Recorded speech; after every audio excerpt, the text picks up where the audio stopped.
Shalom saudaraku yang dikasihi Tuhan, saya senang menjumpai saudara kembali.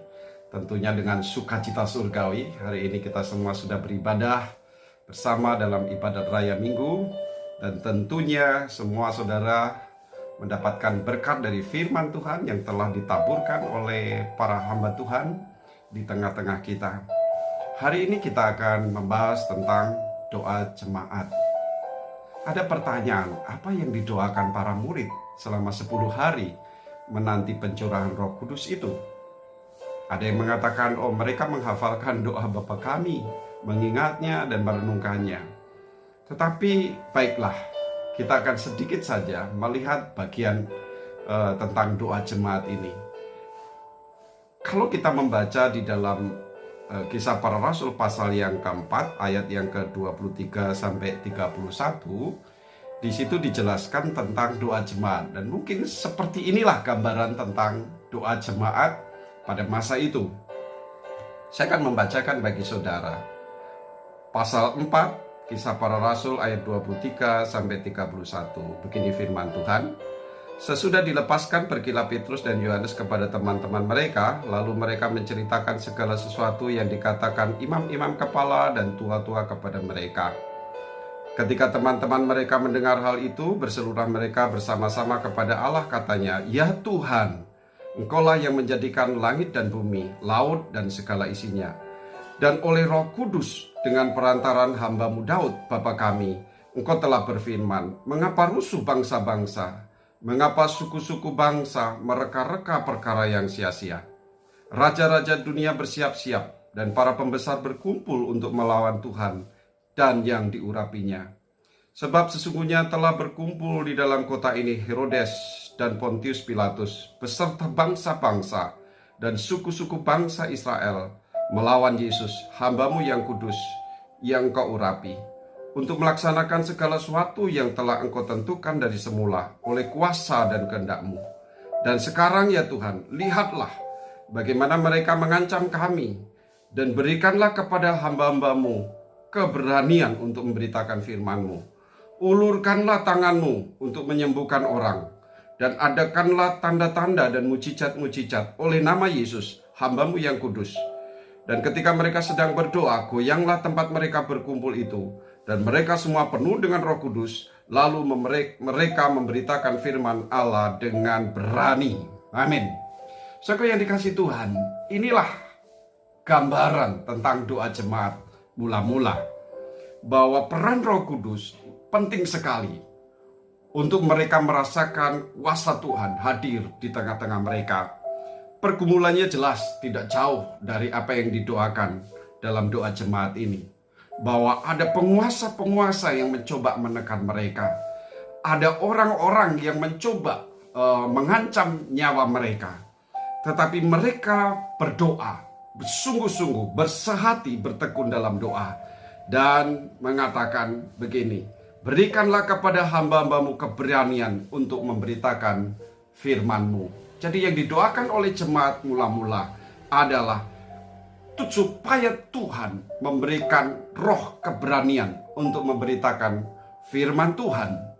Yang kedua dikatakan dalam ayat 30, ulurkan tanganmu untuk menyembuhkan orang, dan adakanlah tanda-tanda dan mujizat-mujizat oleh nama Yesus.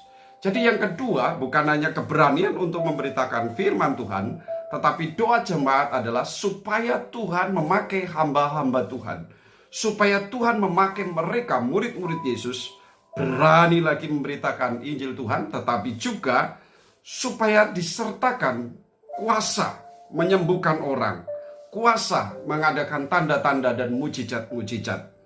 Ini yang didoakan oleh para murid, ini yang didoakan oleh jemaat mula-mula, supaya Tuhan memakai mereka semua yang melayani, dipakai dengan kuasa Tuhan. Roh Kudus memakai mereka. Dan dikatakan di dalam ayat 31, ketika mereka sedang berdoa, bergoyanglah tempat mereka berkumpul itu, Roh Kudus memenuhi mereka dan mereka memberitakan firman Allah dengan berani. Saudaraku, doa jemaat harusnya seperti ini gambarannya. Bahwa saudara tidak mendoakan yang lain kecuali adalah supaya pekerjaan Tuhan itu makin bertumbuh, bertambah, dan berdampak. ada kuasa pelayanan, ada kuasa firman, mujizat dan tanda ajaib dinyatakan di tengah-tengah gerejanya. Dan inilah yang harusnya kita seru, kita doakan, dan supaya Tuhan bekerja penuh memakai semua hamba-hamba Tuhan yang melayani. Jadi bukan menceritakan atau tidak menerima kelemahan mereka, tetapi tidak mendoakannya. Mengkritik mereka, tetapi tidak mendoakannya.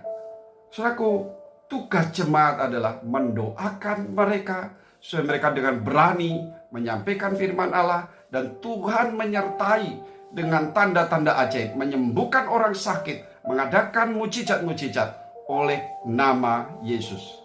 Inilah doa jemaat yang harusnya dinaikkan dan diserukan. Bergumullah, bergaulah dengan Allah, dan mintalah itu terjadi, sehingga kita semua merasakan dampaknya. Kalau itu terjadi, jemaat akan merasakan dampak berkat Tuhan, dan kita semua boleh merasakan kasih karunia Allah. Hari ini kita akan berdoa bersama-sama untuk para hamba-hamba Tuhan, untuk para gembala jemaat, gembala di pos-pos PI, untuk para staf-staf gembala. Mari doakan supaya Tuhan memakai mereka. Bahan doa ada di Facebook GKI Daerah Bali, di grup WA Aliansi maupun grup WA hamba Tuhan. Mari doakan nama-nama itu dengan serius, supaya Tuhan memakai mereka, memberitakan Allah, firman Allah dengan berani, mengadakan tanda mujizat, menyembuhkan orang sakit. Kita berdoa. Bapa di surga, hari ini kami mohon bahwa kuasa-Mu bekerja atas hamba-hamba-Mu. Kami jemaat-Mu berdoa bersama, supaya nama-nama dari hamba-hamba-Mu yang disebut, Tuhan memakai mereka semua. Lepas dari semua kelemahan, Tuhan, kami ingin bahwa hamba-hamba-Mu Engkau pakai menjadi alat-Mu. Kami semua, supaya firman-Mu diberitakan, keselamatan diterima oleh setiap orang, kesembuhan terjadi, tanda-tanda dan mujizat makin nyata di tengah-tengah kami. Dan kami percaya Roh Kudus yang memenuhi setiap kami akan bekerja dengan caranya. Terima kasih Bapa, berkati doa-doa syafaat kami, berkati doa kami di dalam nama Yesus Kristus. Malam ini kuasa-Mu bekerja atas seluruh doa yang kami naikkan. Haleluya. Diberkatilah oleh Bapa dan Roh Kudus doa kami hari ini. Haleluya. Amin. Saudara yang dikasih Tuhan, selamat mengambil waktu untuk berdoa dan nikmati karya Allah atas pekerjaannya. Mari bersatu doakan para hamba-hamba Tuhan. Doakan mereka yang telah melayani kita, supaya firman Allah makin tersiar dan mujizat Allah makin dinyatakan. Kita percaya Tuhan akan bekerja di tengah-tengah kita. Tuhan Yesus memberkati. Shalom.